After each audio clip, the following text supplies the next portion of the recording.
Bonjour, bienvenue pour une nouvelle vidéo. Cette fois-ci pour vous présenter une figurine de la collection Street Fighter avec le personnage de El Fuerte.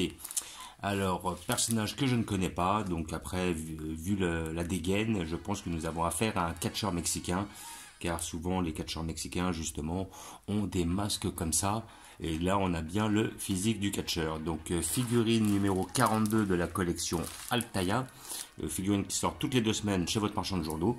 Donc, si vous n'arrivez pas à les avoir, n'hésitez pas à les commander sur le site. En principe, vous pouvez, je pense. Et après, sinon, vous pouvez vous abonner à la collection. Voilà. Donc, après, il doit y avoir d'autres sites où ils le vendent à l'unité. Peut-être rechercher sur le Bon Coin, eBay, s'il y a des personnes qui veulent s'en débarrasser pour un bon prix. Donc, figurine quand même pas excessivement cher, 11,99 € avec généralement un bon rapport qualité-prix. Et comment dire, c'est quand même l'une des seules collections Street Fighter que je connaisse en sortie jusqu'à l'heure actuelle. Sinon, la plupart des figurines sont quand même beaucoup plus chères. Voilà, en général, si vous voulez avoir une belle figurine Street Fighter, c'est un bon billet de 200-300 balles minimum. Et là, donc, on a une petite collection à 11,99 € et donc c'est très intéressant. Voilà, donc comme j'ai dit, figurines toutes les 2 semaines, c'est quand même assez régulier. Donc c'est pas mal, si votre buraliste ne peut pas les avoir, vous pouvez voir avec lui s'il peut les commander, peut-être. Mais après, je pense que ce sera difficile. En principe, s'il commande les figurines depuis le départ, il peut, comment dire, les avoir au fur et à mesure, mais ça devient difficile s'il les a pas pris à la base. Voilà, donc nous allons voir ce que ça donne. Je ne connais pas ce personnage, donc je vais en apprendre avec vous à travers le fascicule ici présent. Donc voilà, le personnage de El Fuerte. Donc le nom sonne bien espagnol. Et comment dire, voilà, de toute façon le style, il n'y a pas photo. On sait très bien à qui on a affaire. Voilà, donc vous avez toujours le petit fascicule avec votre achat. Donc voilà, El Fuerte. L'ouragan mexicain, un lutteur aussi dangereux sur le ring qu'en cuisine. El Fuerte est un Mexicain spécialiste de lucha libre et un cuisinier appliqué. S'il a acquis ses lettres de noblesse sur le ring, il n'a pas connu autant de succès en cuisine, même s'il le voit autrement. Voilà, donc sur le ring ou en cuisine, personne ne peut me battre. Je suis l'ouragan du Golfe de Mexique. Voilà, les recettes d'El Fuerte sont très particulières. L'un des slogans est: si on ajoute quelque chose de délicieux à quelque chose de délicieux, ce sera forcément délicieux. Fort de ce principe, il fait bouillir de l'eau dans une casserole et il plonge des ingrédients aussi divers que du poisson, du chocolat, des piments ou des citrons. Ok. El Fuerto est un homme hyperactif et très inquiet. Lorsque l'heure du combat arrive, il se met à courir en cercle sur le ring, empêchant son rival de l'atteindre, tandis qu'il exécute de son côté des prises rapides et des attaques surprises qui confondent l'adversaire et le désorientent complètement. Ok. Outre son surnom dans le monde de l'élite professionnelle, El Fuerte est également appelé l'ouragan mexicain. Ok. Donc voilà. Lucha libre, effectivement, sport de lutte au Mexique. Voilà, quand le combat sera fini, tu goûteras mon nouveau plat, omelette à la sauce piquante relevée au piment. Ah ok, donc il a l'air d'être plus à fond dans la cuisine que dans la lutte. Le lutteur masqué, c'est dans la version arcade de Street Fighter 4 2008 qu'El Fuerte fait ses débuts. Il est l'une des 4 nouveautés principales et revient dans une révision successive du titre, même s'il existait déjà plusieurs lutteurs dans la franchise Street Fighter. Aucun représentant de la lucha libre mexicaine était présent avant l'apparition d'El Fuerte. Son apparence et la forme de son masque rappellent le légendaire Rodolfo Guzmán Huerta, alias El Santo, de 1917 à 1984. Lutteur professionnel, acteur et icône mexicaine, le fait que les lutteurs soient également un piètre cuisinier est peut-être inspiré du personnage principal du film Super Nacho de Jared Hess en 2006, interprété par Jack Black. Ok. Donc date de naissance 29 octobre, lieu d'origine Mexique, 1m68, mais il n'est pas grand. J'aurais pensé plus grand. Pour un lutteur, en général les lutteurs sont quand même assez grands. Et voilà, poids 70 kg, donc ouais, c'est un poids léger quoi.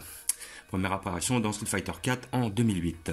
Petit mais costaud, la tenue d'El Fuerte est inspirée de lutteurs mexicains, tandis que son apparence est celle d'un homme corpulent de petite stature. Ok, donc là on voit l'image dans Ultra Street Fighter 4. Comme d'habitude vous avez le petit poster. Voilà, donc pas mal. Voilà, la pose vite fait, hein. Pas mal, donc toujours assez beau, mais après, c'est pas le plus beau poster que j'ai vu. Sincèrement, il est pas mal, mais sans plus.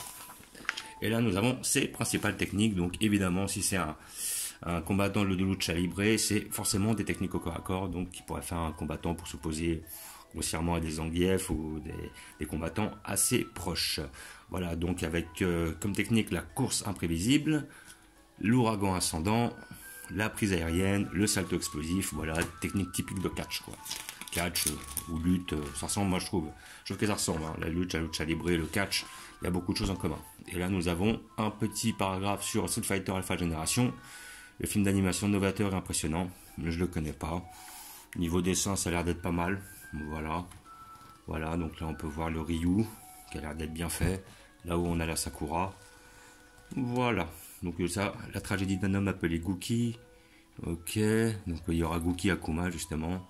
Génération s'attarde sur les années d'entraînement de Gouken et d'Akuma. Ah, ça peut être pas mal par contre.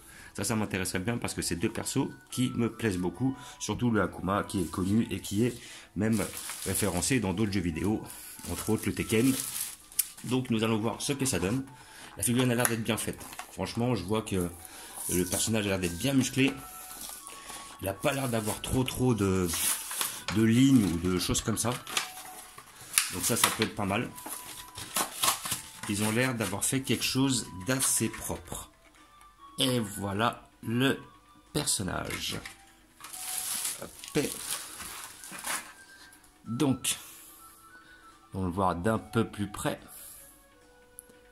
Je vais essayer d'avoir justement un zoom de la caméra. Donc voilà, les muscles sont bien faits. La tête a l'air d'être bien faite quand même. Le visage il est beau, les étoiles sont bien faites et tout. Le masque est bien peint. Et la figurine est quand même assez détaillée. Les jeux de couleurs et les jeux de peinture sont bien faits. Donc là, oui, effectivement, je peux voir un petit défaut, une petite ligne à ce niveau-là, à sa jointure entre les bottes et le pantalon. Mais sinon, après, c'est pas réellement significatif. C'est pas trop dérangeant. Les petites bottines sont bien faites. Franchement, c'est pas mal. Voilà, les 3 étoiles sur les fesses, c'est bien. Voilà. Donc là, effectivement, on voit quand même que, à mon avis, les jambes ont été faits à part, comme on peut voir là. Essayer d'avoir un visu un peu mieux. Et sinon le dos est bien fait. Voilà, donc ce qui est agréable, c'est qu'on a effectivement un homme torse nu, mais on n'a pas de ligne au niveau deltoïde d'épaule, donc c'est bien. Contrairement au DJ où il avait un peu foiré sur ce coup-là, c'était vraiment dommage. Là, on n'a pas trop de ligne au niveau des bras, donc là, ça reste quand même bien fait, quoi. Là, franchement, ils ont assuré. Voilà, peut-être elle a une petite jointure au niveau du petit, voilà, de la coudière là.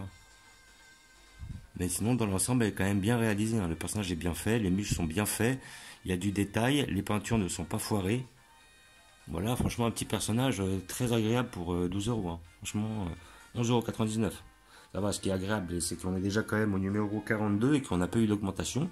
Elle est régulière, elle sort assez souvent. Donc je crois que c'est 60 volumes ou 60 figurines qui veulent sortir. Et là, elle est quand même régulière et surtout le prix ne change pas. Et après, bon, faut avouer que bon, elle est régulière au niveau des sorties. Après, c'est là qu'il y a peut-être des fois des irrégularités au niveau de certaines figurines, parce qu'il y en a certaines qui sont bien mieux que d'autres, effectivement. Mais sinon, il y en a certaines qui sont quand même très bien réalisées. Franchement, elle est très belle. Elle est vraiment bien faite. J'aime bien le perso. Sérieux, rien à dire, celle-là, je vous la conseille. Si effectivement vous appréciez le personnage, si vous appréciez les lutteurs mexicains, c'est la figurine qu'il vous faut, hein. Franchement, elle est très belle. Comme je disais, figurine 11,99 € chez votre marchand de journaux. N'hésitez pas à la commander si vous n'arrivez pas à l'avoir chez votre buraliste. Voilà, donc collection Altaïa numéro 42. Voilà, n'hésitez pas à aller voir sur le site ou sinon après essayez de voir sur, je sais pas, Le Bon Coin, eBay. Peut-être vous pourrez les trouver d'occasion, vous pourrez peut-être les trouver à moins cher. Après, c'est vous qui voyez, c'est à vous de chercher. Donc comme d'habitude, je vais vous montrer où je vais la placer. Hop. Voilà. Donc j'ai prévu une petite place pour notre personnage. Voilà, je vais le mettre à côté des dernières recrues que j'avais jusqu'à maintenant. Je vais le mettre juste là. Voilà, il est bien là en périphérie. Il dérangera personne. Là en plus ils ont bien respecté l'échelle parce qu'effectivement il n'est pas grand par rapport aux autres. Là on voit qu'effectivement on a un personnage qui est quand même assez petit. Donc je l'ai mis effectivement avec tous les personnages de la collection. Effectivement, il m'en manque qu'une seule. Peut-être un jour je l'aurai. La petite Sakura là. On verra. Je suis patient. Le personnage est quand même bien réalisé. Rien à redire là-dessus. Il est beau, il est bien fait. Hop, un petit zoom. Franchement, il est beau, il est bien fait. Les muscles sont bien faits. La pose est dynamique. Le petit doigt en l'air qui voudrait signifier numéro 1. Numéro 1. Et après, le reste de la collection, effectivement, sur Hop, sur le plus haut, sur plus haut quoi. Voilà. Donc là on a une majorité des personnages, comme vous pouvez voir. Donc là on a quasiment la totalité des personnages qui sont sortis de la collection. Voilà, le DJ. Voilà, j'en profite pour parler d'une petite chaîne que j'ai parlé la dernière fois avec Geno. Et en fait, il a rebaptisé sa chaîne en Geno Design. Donc après, il a un très très beau diorama sur Street Fighter. Je vous conseille d'aller le voir. Il est vraiment intéressant à voir. La petite rue qu'il a fait. Franchement, c'est un travail d'orfèvre. C'est très beau, c'est très propre. Je vous conseille d'aller voir ce qu'il a fait parce que franchement, ça vaut le détour. Il y a un talent derrière, ça c'est évident.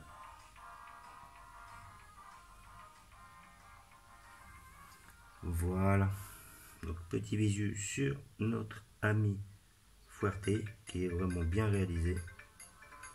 Ah, franchement j'aime bien celui-là. Je connais pas trop le perso mais j'aime bien.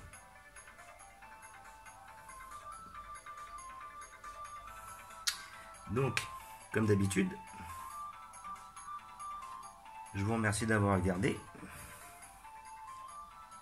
Je vous dis à bientôt.